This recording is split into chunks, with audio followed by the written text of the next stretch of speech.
प्यारे विद्यार्थियों, आज अपने यूक्लिड विभाजन प्रमेयिका के बारे में पढ़ेंगे। कक्षा 10 प्रश्नावली 2.1 यूक्लिड विभाजन प्रमेयिका। विभाजन भाग की क्रिया को आसानी से समझने के लिए ए व बी दो धनात्मक पूर्णांक हों तो ऐसे दो अद्वितीय पूर्णांक क्यू व आर होंगे कि ए बराबर बी क्यू प्लस आर। यहाँ आर का मान हमेशा 0 से बड़ा या 0 के बराबर होगा, परंतु बी भाजक से हमेशा छोटा होता है। इसे यूक्लिड विभाजन प्रमेयिका कहते हैं। तो सबसे पहले अपन देखते हैं धनात्मक पूर्णांक। पूर्णांक दो प्रकार के होते हैं, 0 से छोटे ऋणात्मक पूर्णांक और इधर 1, 2, 3, 4 धनात्मक पूर्णांक यानी प्राकृत संख्याएं धनात्मक पूर्णांक के अंतर्गत आती हैं। उदाहरण के तौर पर 17 में अपने 5 का भाग दिया तो भागफल 3 और शेषफल 2 आता है। तो 3 की जगह केवल अपने 3 ही लिख सकते हैं, अन्य कोई संख्या नहीं लिख सकती। इसी को अद्वितीय पूर्णांक कहा जाता है। तो भाग के अंदर जिसमें भाग दिया जाता है उसको भाज्य कहते हैं। तो भाजक b और भागफल q और शेषफल r को दिखाया जाता है।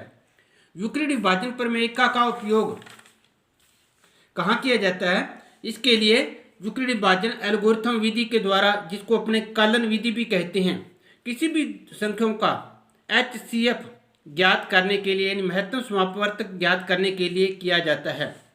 तो सबसे पहले अपन देखते हैं एल्गोरिथम क्या होता है। किसी समस्या को हल करने के लिए चरणबद्ध चरणों की श्रृंखला को ही एल्गोरिथम विधि कहते हैं। अर्थात किसी समस्या को हल करने के लिए अपने कदम दर कदम आगे बढ़ते हैं उस समस्या को हल करने के लिए, तो उसी को एल्गोरिथम कहते हैं। इसका उपयोग HCF ज्ञात करने के लिए किया जाता है। तो सबसे पहले अपन देखते हैं कि महत्तम समापवर्तक क्या होता है। बड़ी से बड़ी वह संख्या जिसका दी गई संख्याओं पर पूरा पूरा भाग जाता है। उदाहरण के तौर पर अपने पास दो संख्याएं हैं 20 और 28। तो अपने पास देखते हैं कि दोनों संख्याओं पर 1 का भाग भी जाता है, 2 का भाग भी जाता है, 4 का भाग भी जाता है। तो ये सभी संख्याओं का इन पर पूरा पूरा भाग जाता है, परंतु 4 सबसे बड़ी संख्या है जिसका दोनों पर पूरा पूरा भाग जाता है। अर्थात इन दोनों का HCF 4 होगा।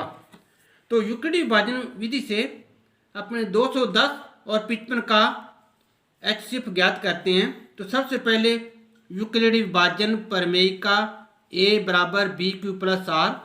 तो पहला चरण 210 बराबर जो बड़ी संख्या उसको हमेशा a लेना है, छोटी संख्या उसको b लेना है, गुणा अपन देखते हैं कि 210 में 55 का भाग देने पर कितनी बार भाग जाता है? 3 बार जाता है और शेष 45 बचता है।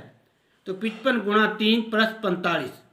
दूसरे चरण में जो पहले b था वो a की जगह आएगा, जो शेषफल था वो b की जगह आएगा।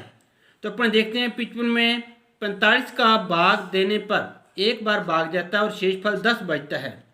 तो 45 गुणा 1 प्लस 10। इसी प्रकार 45 बराबर 10 गुणा 4 प्लस 5। इसके बाद 10 बराबर 5 गुणा 2 प्लस 0। जब अपना यहाँ शेषफल 0 आ जाएगा तो अपनी प्रक्रिया यहाँ पर पूर्ण हो जाती है। इसके बाद जो सबसे बड़ा भाजक जिससे अपने अंतिम बार भाग दिया था वो इस संख्या का HCF होगा। आशा है प्यारे बच्चों आपको ये प्रक्रिया समझ आई होगी। तो आप ये दो प्रश्न हल करेंगे। सबसे पहले 13 और 31 का HCF ज्ञात करना है। दूसरा प्रश्न 75 और 243 का HCF ज्ञात करना है। धन्यवाद।